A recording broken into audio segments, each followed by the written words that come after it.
अगर आपने भी कोई कोर्ट केस फाइल किया हुआ था अपनी कुछ प्रीवियस इनकम के लिए जो कि आपको मिलनी चाहिए थी बट आपको नहीं मिली, जिसके लिए आपने काम तो किया बट आपको पैसे नहीं मिले, तो ऐसी सिचुएशन में जब आपने कोर्ट केस फाइल किया तो उसमें कुछ साल लग गए सेटल होने के लिए, अब वो पैसा आपको मिला है, तो ऐसी सिचुएशन में उसकी टैक्सेबिलिटी कैसे होगी आज इस वीडियो के थ्रू हम लोग डिस्कस करेंगे।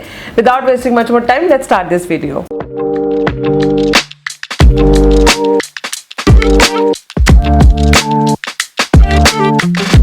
Everyone, this is CA Neha Gupta. I hope आप सब लोग फिट होंगे, अच्छे से अपना काम कर रहे होंगे। फिर से आ गए एक और इंटरेस्टिंग वीडियो के साथ। सबसे पहले तो सब लोगों को दिल से थैंक यू। यूट्यूब पर हम 32,000 की फैमिली हो चुके हैं, इंस्टाग्राम पे हम लोग फाइनली 50,000 सब्सक्राइबर्स की फैमिली हो चुके हैं। ये सब पॉसिबल हो पाया आप लोगों के सपोर्ट से। बहुत टाइम लगा इस जर्नी में बट स्टिल एक माइलस्टोन अब जाके अचीव हुआ है, तो इसके लिए दिल से थैंक यू सबको। एंड आज की इंटरेस्टिंग वीडियो में जैसे कि मैंने आपको बताया हम लोग डिस्कस करने वाले हैं कोर्ट केस जीतने के बाद जो पैसा मिलता है उसकी टैक्सेबिलिटी के बारे में। बट वीडियो में आगे बढ़ने से पहले हमेशा एक छोटी सी रिक्वेस्ट, प्लीज चैनल को सब्सक्राइब कर देना एंड बेल नोटिफिकेशन को भी प्रेस कर देना, जिससे कि आपको नोटिफिकेशन मिलता रहे, हमें मोटिवेशन मिलता रहे और काम करने का। तो चलिए जाते हैं प्रीवियस टाइम में, यानी कि 2010 में। 2010 में सोचिए आप एक कंपनी के लिए काम कर रहे हैं। लेट्स से आप एक कंसल्टेंट हैं, आप काम कर रहे हैं, प्लीज बादल बनाते जाइएगा। आपने काम किया पूरे साल, आपको टीडीएस भी डिडक्ट होता रहा, बट जब पैसा देने की बात आई तो कंपनी ने पैसे नहीं दिए। लेट्स से आप कॉन्ट्रैक्ट पे थे, आप कंसल्टेंट थे, आप कुछ भी थे, आपने पूरे साल काम किया, आपका टीडीएस डिडक्ट हुआ बट आपको पैसा नहीं मिला एट द एंड।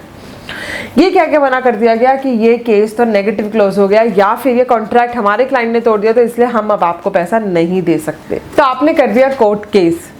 अब हुआ क्या, कुछ साल तक कोर्ट केस चलता रहा। अब जाके फाइनेंशियल ईयर 2024 में वो केस क्लोज होता है। केस क्लोज होने के बाद आपको पूरा पैसा मिला, यानी कि आपका जो भी एरियर था वो आपको मिला, उस पर इंटरेस्ट भी मिला, जो कोर्ट की फीस थी वो भी आपको मिल गई जो आपने पे करी थी। तो सबसे पहले तो मुंह मीठा करना बनता है, आप केस जीत गए हैं, आपको इतना पैसा मिला है। ध्यान रखिए अभी हम बादलों में ही हैं, अभी हमारा थॉट प्रोसेस चल रहा है। तो ऐसी सिचुएशन में जब आप कोर्ट केस जीते सबसे पहले तो मिठाई खिलाइए, उसके बाद टैक्स की आगे बातें करेंगे। चलिए अब टैक्स की बातें करते हैं कि अब इस पर टैक्स कैसे देना है। प्रॉब्लम ये आ रही है कि ये इनकम तो थी 2010 की, मिल आज रही है, तो अब इस पर टैक्स कैसे दिया जाए, क्योंकि 2010 में अगर टैक्स रेट की बात करी जाए तो कुछ भी नहीं थे जो अब टैक्स रेट है। तो इसलिए क्या अब उतना ही टैक्स दे दिया जाए जो 2010 में था, या फिर आज का टैक्स स्लैब देखा जाए, क्या करा जाए इसके ऊपर। सरचार्ज भी लग गया, बहुत कुछ हो गया अब तो। वेल प्रैक्टिकली सोचिए 2010 में जब आपका टीडीएस कटा होगा तो आपने आईटीआर भी भरी होगी, इनकम भी डिक्लेयर की होगी, तो टैक्स तो आप वहाँ पर दे चुके होंगे। और अगर आपने ऐसा नहीं किया था तो 110% आपकी स्क्रूटी जो इनिशिएट हो गई होगी। मैं मानती हूँ हो सकता है कि आपने ऐसा ना किया हो, बिकॉज टीडीएस भी कट गया, आप टैक्स भी दे दो आप उसके ऊपर और इनकम मिले ना आपको, तो यूजुअली लोग उस पर टैक्स देते ही नहीं है उस टाइम पे। बट ध्यान रखिए जब टीडीएस कट जाता है तो इनकम टैक्स डिपार्टमेंट पोर्टल से ट्रैक कर लेता है और स्क्रूटनी का नोटिस भेज देता है। आई नो अब आपका कुछ लोगों का क्वेश्चन आएगा कि उस टाइम पे कहाँ के पोर्टल थे। पोर्टल तो अब आए हैं ना, 2010 में तो कोई पोर्टल नहीं था, बट टीडीएस तो डिडक्ट हो रहा था ना, डिपार्टमेंट के पास तो इन्फॉर्मेशन गई थी ना कि इस एसएससी का टीडीएस डिडक्ट हुआ है, तो आपने इनकम यानी कहीं ना कहीं उसको डिक्लेयर किया होगा। तो अगर अब आप वहाँ पे इनकम डिक्लेयर कर चुके हैं तो यहाँ पे क्वेश्चन ही नहीं उठता कि आप उस पर टैक्स दें, और होना भी यही चाहिए था, आपको उसी टाइम पे टैक्स देना था। आज टैक्स देने का कोई क्वेश्चन नहीं उठता, और अगर आप आज टैक्स देने की बात करते भी है तो सोचिए पेनल्टी प्लस इंटरेस्ट कितना हो जाएगा 15 सालों का। तो इसलिए इनकम तभी की थी, टैक्स तभी पे हो चुका है, बट अब क्या हमें करना होगा, जितना भी पूरा पैसा हमें एज एन इंटरेस्ट मिला है उस पे अब आप इनकम फ्रॉम अदर सोर्सेज में जाके टैक्स देंगे, ये ज़रूरी है।